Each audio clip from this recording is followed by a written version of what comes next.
আমি এমনি করি না স্যার, বোর্ড আসিল তেল, তেলের অভাবে বোর্ড ফাটাইতে পারি না।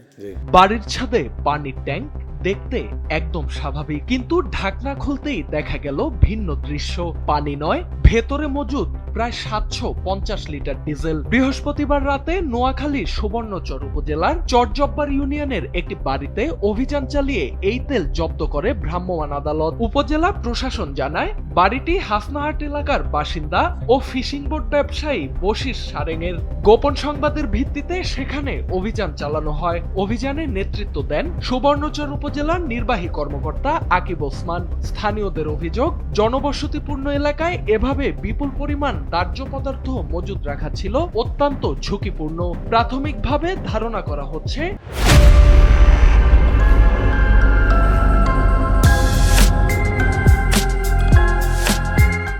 অবৈধভাবে বিক্রির উদ্দেশ্যেই এই তেল মজুদ রাখা হয়েছিল।